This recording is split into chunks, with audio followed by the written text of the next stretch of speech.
rebonjour à toutes et à tous et bienvenue dans Studio M, la chaîne live d'Esprit Meuble et d'Esprit Contract. Encore quelques heures de salon ici dans les allées de la Porte de Versailles. Il y a encore quelques interviews et quelques live débats sur notre chaîne et dans notre studio ici au cœur de la Porte de Versailles. Et là, on va parler d'expérience client avec une question qui se pose presque depuis que le e-commerce existe. Comment faire cohabiter l'expérience en ligne et l'expérience en magasin?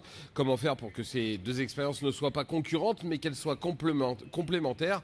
Comment faire finalement pour que l'une soit le prolongement de l'autre et réciproquement? On va en parler tout de suite avec Christian Dubuc. Bonjour. Il faut mettre le micro devant la bouche parce que sinon on ne vous entend pas. Oui, voilà. Bonjour.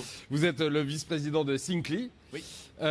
Pour ceux qui ne le sauraient pas, c'est quoi Syncly? Syncly, c'est un éditeur de logiciels. On est dans le domaine du développement logiciel depuis maintenant plus de 35 ans. Et Syncly, c'est la fusion de deux grands éditeurs de logiciels dans le monde du design d'intérieur. Une compagnie CompuSoft, une compagnie franco-norvégienne, et une compagnie canado-américaine 2020. Depuis 2 ans, on a formé une alliance, une fusion pour former une compagnie qui s'appelle maintenant Syncly. Et à votre accent, on devine que vous n'êtes pas norvégien. Non, comme je disais, je viens du nord-ouest de la France. Donc c'est des logiciels dédiés au design d'intérieur. C'est ça. C'est qui vos clients? Nos clients sont les grandes surfaces, Leroy Merlin, Ikea, ce genre de... Nous avons aussi les spécialistes, donc les spécialistes qui font les designers, qui font du design d'intérieur. On a aussi les fabricants. On a des logiciels pour la gestion de la fabrication. Donc, on a des logiciels pour l'ensemble de la ligne, donc ce qu'on appelle les solutions bout en bout, de la phase d'inspiration jusqu'à la phase de fabrication et installation. Donc, vous êtes présent sur toute la chaîne de valeur du secteur, si on peut le dire comme ça. Et vous avez donc eu l'occasion d'observer les changements, les évolutions de ce que l'on appelle le parcours client. Et ces dernières années, il a beaucoup changé, ce parcours client. Le parcours client a beaucoup changé. En réalité, il a évolué, je dirais. Si on regarde, voilà 50 ans, le parcours client était sensiblement le même dans le sens que on commençait à regarder dans un catalogue et ensuite on se retrouvait en magasin. Aujourd'hui, bien entendu, c'est une expérience qui est web. Ce qui a changé surtout, c'est le temps entre ce qui se passe sur le web et ce qui se passe en magasin. Le temps est tellement court qu'on s'attend d'avoir effectivement des réactions en temps réel. Ce qui est important, ce qui change aussi, c'est que même du côté consommateur, les consommateurs s'attendent à avoir aussi beaucoup plus de rapidité, donc beaucoup plus de réactivité envers les gens avec qui ils communiquent. Donc, pour nous, c'est extrêmement important d'essayer de réduire ce temps-là et d'enrichir cette expérience-là au niveau du consommateur. Ça veut dire plusieurs choses. D'abord que le consommateur, quand il arrive, il est très informé. Souvent. Exactement. Il a travaillé, il arrive en magasin, il a comparé, il est allé voir plusieurs sites internet, etc., etc. Parfois même, il a eu la tentation d'acheter, mais il n'a pas acheté. Et quand il vient en magasin, c'est vraiment que généralement, il est décidé à acheter et qu'il sait quasiment le produit qu'il veut acheter. Quand on conçoit des magasins pour des grandes marques, pour des fabricants, comment on appréhende ça et qu'est-ce que ça change dans votre façon de travailler et de façon d'aborder le design du magasin et le parcours que vous allez tracer pour le client au sein d'un magasin? C'est une excellente question. En réalité, j'essaie. De temps en temps, Non, mais c'est important aussi au niveau du parcours client. Comme vous dites, en amont, toute cette phase d'inspiration, d'engagement du client, avant même d'arriver en magasin, c'est, encore une fois, une expérience qui doit être ludique, qui doit être fun.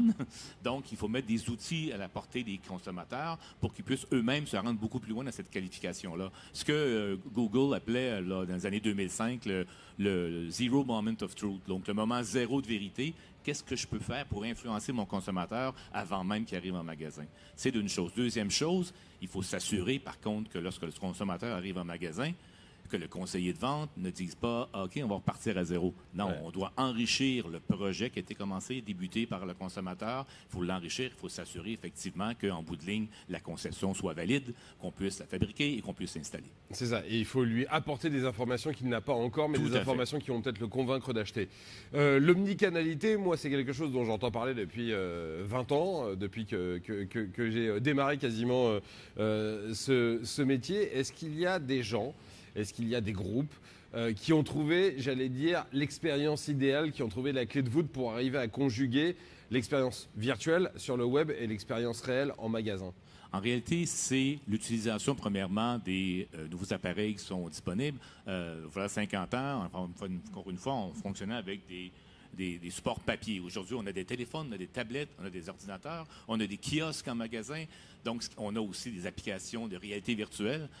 Ce qui est important, encore une fois, c'est pour nous l'enrichissement de ce projet-là. Donc, peu importe si je commence sur mon téléphone, qui normalement est la façon aujourd'hui que plus de 75% des consommateurs, lorsqu'ils font leur recherche sur le téléphone, mais évoluent vers autre chose. Quand j'évolue vers autre chose, encore une fois, je dois enrichir.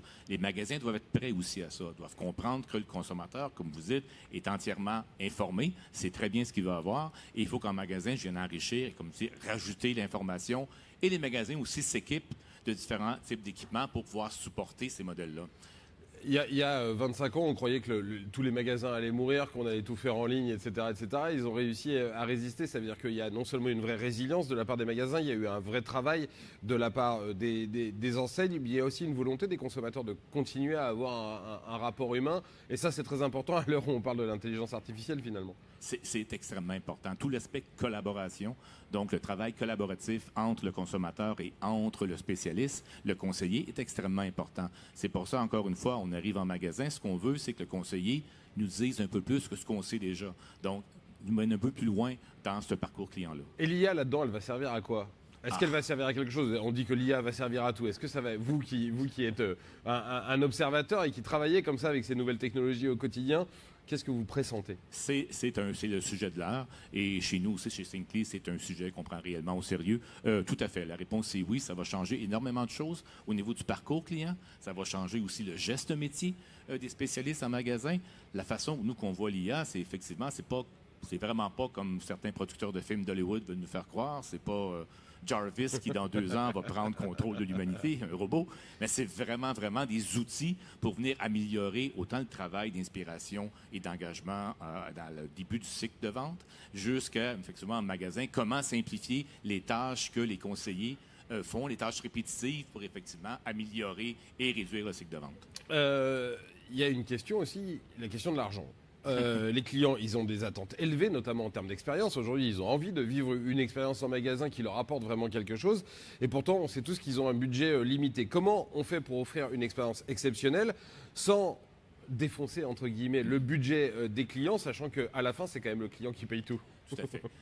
Je pense que pour revenir, rebondir sur le thème de l'IA va énormément aider. L'IA va nous permettre de fournir, encore une fois, aux consommateurs des outils, des automatismes pour, encore une fois, simplifier le travail. Ce qui fait qu'en arrivant en magasin, le cycle de vente va être réduit. Donc, on va pouvoir se permettre de vendre avec un budget qui correspond à celui du consommateur. Encore une fois, ce qui est important, c'est en amont d'avoir l'ensemble de l'information pour que lorsque tu arrives à la phase de signer le contrat, tu n'aies pas la surprise de dire « Ah, c'est 15 000 € que ce que je pensais. » Oui, c'est ça. Et puis surtout, ça raccourcit le temps et on sait qu'aujourd'hui, on est de plus en plus pressé et qu'on aime, quand on arrive dans un magasin, on aime bien que quelqu'un nous aide, mais on ne veut pas que ça dure des heures non plus.